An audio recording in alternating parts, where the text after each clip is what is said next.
Bismillah, Assalamualaikum warahmatullahi wabarakatuh. Selamat pagi, salam sejahtera untuk kita semuanya. Bagaimana kabarnya pagi hari ini? Alhamdulillah.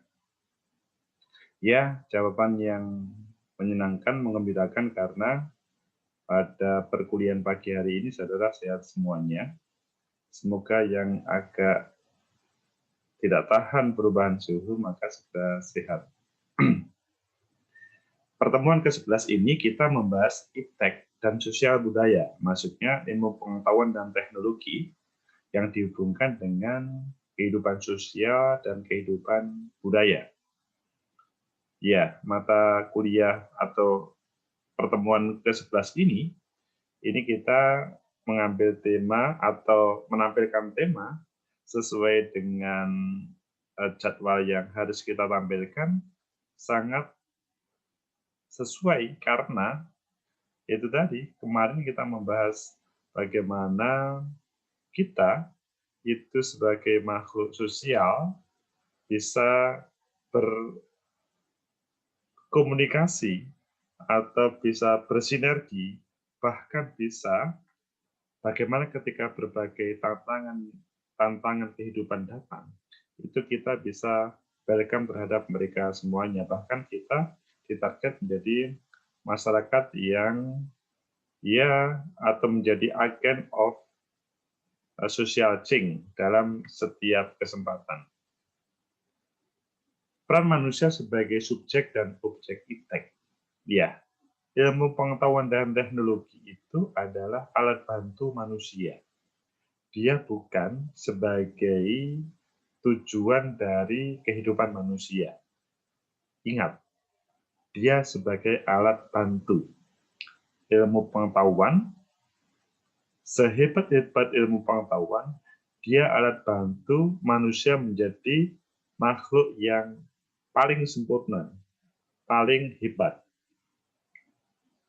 Bukan sebaliknya, manusia dikalahkan ilmu pengetahuan itu sendiri. Ilmu pengetahuan tentunya produk dari kebudayaan manusia. Dia selalu berkembang sesuai dengan salah satunya zaman. Apa yang diproduk oleh generasi awal manusia, taruhlah kalau saudara pada waktu di SD SMP pernah belajar bagaimana siklus manusia, atau kalau tidak siklus, bagaimana perubahan manusia dari A, B, C, D. Selanjutnya sekarang menjadi manusia makhluk yang sempurna. Ya, masih ingat kan teori Darwin? Ya, itu adalah salah satu yang bisa menjelaskan. Taruhlah saudara yakin atau tidak bahwa itu ada sebuah teori yang menjelaskan bagaimana kehidupan manusia menjadi manusia modern. Dan yang perlu kita kupas pada kehidupan yang berubah itu adalah peralatan manusia. Taruhlah bercocok tanam begitu. Dulu dengan sekarang perubahannya sungguh luar biasa. Sekarang manusia sangat menguasai semuanya. Itu semua karena dibantu ilmu pengetahuan. Jadi ilmu pengetahuan selanjutnya bisa membantu manusia menjadi makhluk yang lebih hebat lagi. Begitu juga teknologi. Tadi kan juga yang kita contohkan terkait dengan pertanian misalkan. Teknologi pertanian menghasilkan hal yang luar biasa terkait dengan perkembangan yang teknologi itu sendiri. Tetapi ingat, teknologi itu adalah produk manusia yang digunakan untuk membantu kehidupan manusia. Meskipun tidak semua manusia itu mampu untuk membuat atau memproduksi lebih banyak mereka sebagai usernya. Tetapi yang perlu saudara pahami bahwa teknologi adalah alat bantu manusia untuk menuju atau untuk menjadikan manusia bisa manusia yang sempurna, mencapai tujuan dan cita-cita saudara.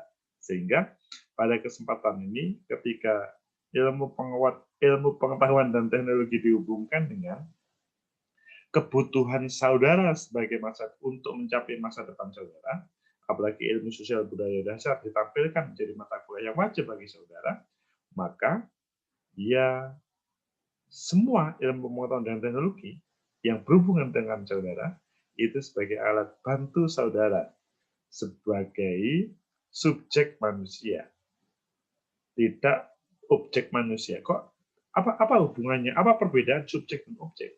Kalau subjek itu adalah posisi saudara manusia sebagai orang yang paling dominan atau paling yang mempunyai kepentingan, mempunyai kewajiban, atau yang paling bertanggung jawab terhadap kehidupan di bumi ini.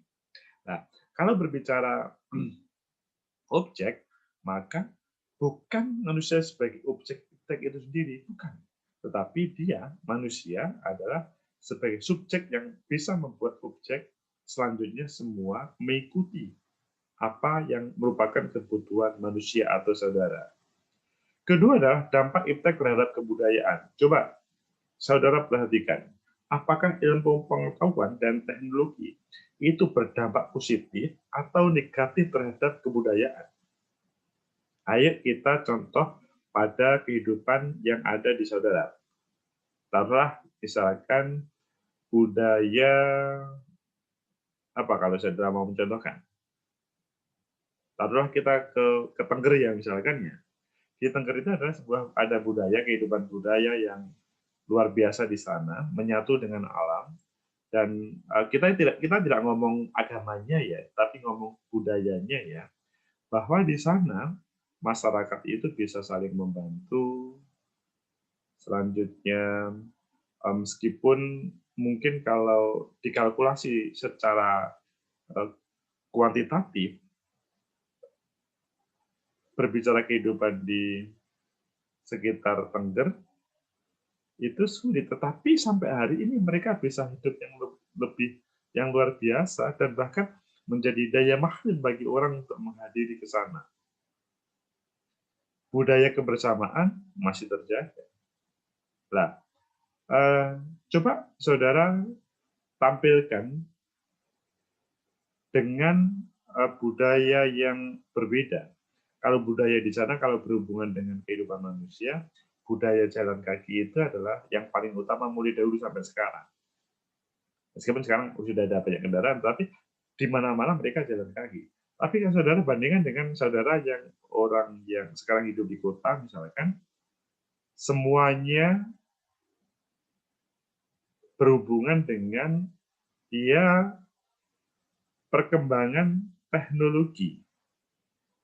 Saudara sedikit-dikit naik sepeda motor, sedikit-sedikit naik mobil, padahal jaraknya tidak sampai 10 kilo, hanya 1 kilo gitu, atau bahkan hanya 100 meter itu naik sepeda motor. Saudara, selanjutnya menjadikan bahwa naik kendaraan itu menjadi budaya saudara. Sepertinya kalau ke kampus tidak naik sepeda motor kurang keren deh, atau kurang sempurna deh. Atau kalau kita tidak naik yang sepeda motor yang terbaru, maka kita akan takut atau minder, takut dikucilkan dan sebagainya. Padahal saudara, ketika saudara berubah dari budaya jalan kaki menjadi budaya naik kendaraan atau sepeda motor, coba kita perhatikan. Pertama, tentang kesehatan. Pasti sehat yang jalan kaki. Dia akan mengeluarkan keringat dan darahnya lancar perjalanannya di tubuhnya. Kalau naik sepeda motor, dia kan tidak mengeluarkan keringat. Berbeda. Yang kedua, efek dari karbon dioksidanya sepeda motor. Saudara tidak menyadari hal itu. Itu membahayakan terhadap kesehatan. Kalau berbicara jalan kaki, tambah sehat. Yang ketiga, saudara tahu bahwa sepeda motor tersebut rata-rata adalah produk Jepang dan Cina. Saudara dahulu sudah mengatakan dalam sejarah, tidak hanya saudara saja, para paling-paling kita melawan terhadap penjajah, tetapi pada saat ini saudara menikmati penjajahan oleh Jepang dan Cina dengan sepeda motor itu. Maksudnya, ya uang 15, 20, 30 juta, saudara belikan ke sana, secara otomatis kan, ya budaya saudara adalah budaya yang sangat konsisten yang kemudian menjadikan negara Jepang, Cina itu lebih maju lagi karena saudara mempunyai budaya yang kalau ke mana-mana tanpa sepeda motor kurang keren atau malu dan lain sebagainya. Intinya terjadi perubahan budaya jalan kaki menuju sepeda motor meskipun minimal 3 hitung-hitungan tadi lebih baik itu budaya jalan kaki. Nah, itulah terkait dengan perkembangan budaya yang belum tentu semakin modern itu semakin baik. Kalau percepatan iya, tetapi kalau kesehatan mungkin berbeda. Nah, sekarang dari kacamata apa saudara akan bisa mengambilnya atau menjadikan hal itu sebagai penilaian terhadap perubahan budaya yang terjadi pada kehidupan manusia. Kalau berbicara ilmu pengetahuan, ya semua kebudayaan pasti sedikit banyak berdasarkan ilmu pengetahuan. Karena ya berawal dari akal budi, ilmu pengetahuan dan teknologi. Selanjutnya pada item ketiga kita ngomong perkembangan iptek di era globalisasi. Sekali lagi tadi kita sudah menceritakan bahwa pada era globalisasi, mulai abad 2000 khususnya, apalagi abad 2005 atau tahun 2000, 2015, 2020, perkembangannya luar biasa. Tapi berbagai khususnya teknologi ya, itu menjadi ancaman bagi kehidupan manusia karena ya mereka masih suka mendatangkan hal yang baru, maksudnya teknologi yang baru, tetapi tidak sampai atau belum semuanya itu mengukur efek samping, efek negatif terkait dengan hal yang baru, teknologi yang baru tadi. Sekali lagi, tadi kita mencontohkan sepeda motor, taruhlah di Surabaya seperti sekarang ini, semakin kotor. Tidak hanya sepeda motor, maksudnya tidak hanya Surabaya, di daerah lain pun juga begitu. Jadi perkembangan budaya, itu kalau dibiarkan malah menjadi ancaman terhadap kehidupan manusia. Perkembangan iptek di era globalisasi pasti luar biasa. Karena sekali lagi, tidak ada satupun orang yang mau ditinggal terkait dengan globalisasi itu sendiri atau perkembangan teknologi. Karena kalau melupakan, ya ditinggal oleh zaman atau oleh sebuah pemerintahan ataupun lainnya. Selanjutnya perkembangan iptek dalam pembangunan. Ya, dalam pembangunan ilmu pengetahuan dan teknologi pasti dibutuhkan. Saudara melihat saja sekarang bangunan-bangunan saat ini dibanding dengan Indonesia zaman kerajaan atau dibanding dengan Indonesia ketika dalam zaman penjajahan. Terjadi perubahan yang luar biasa. Dan pada saat ini saja, pembangunan di Indonesia ketika tidak berdasarkan pada ilmu pengetahuan dan teknologi, maka banyak yang protes terhadap ya pembangunan itu yang dilakukan. Itulah terkait dengan perkembangan iptek dan budaya yang bisa saudara hubungkan dengan jurusan saudara. Sebelum kita memperdalam tentang jurusan saudara ya, kasus penyalahgunaan iptek yang bertentangan dengan nilai-nilai etis dan religius sebagai kehidupan manusia. Maksudnya kasus penyalahgunaan iptek bertentangan dengan nilai etis dan religius sebagai kehidupan manusia, kehidupan masyarakat. Saudara, pada awal Indonesia merdeka atau sebelum Indonesia merdeka kita mendengar ya terkait dengan Hiroshima dan Nagasaki dibom oleh sekutu. Bagaimana supaya Jepang itu kalang kabut dan kemudian tunduk. Nah, itu sekian puluh tahun yang lalu. Pada saat ini perkembangan teknologi pasti luar biasa. Tapi kalau disalahgunakan itu membahayakan. Ya. Kalau saudara melihat di berbagai media misalkan ada banyak korban gara-gara perkembangan ilmu teknologi khususnya, ilmu pengetahuan juga begitu. Mengapa banyak korban? Karena mungkin dirinya belum siap, atau keluarganya belum siap, atau lingkungannya belum siap terkait ketika perkembangan iptek itu positif. Tetapi ada perkembangan iptek yang negatif. Contoh, perkembangan iptek teknologi yang negatif itu adalah ya produknya itu mengarah kepada bagaimana manusia menjadi budak dari teknologi itu sendiri, bukan menjadi juragan dari teknologi itu sendiri. Begitu juga tentang ilmu pengetahuan. Dia menjadi semacam orang yang ya soal budak itu tadi. Jadi dia menjadi budak dari ilmu pengetahuan. Kalau saudara menjadi budak kan bagus, belajar rajin.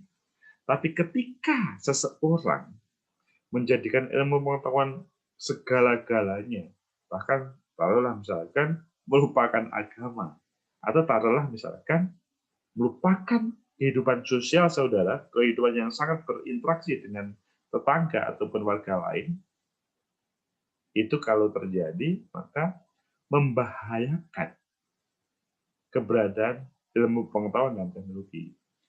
Seharusnya ilmu pengetahuan dan teknologi itu adalah membantu memudahkan kehidupan manusia, bukan mempersulit atau menyulitkan atau menjadi mahal kehidupan ini.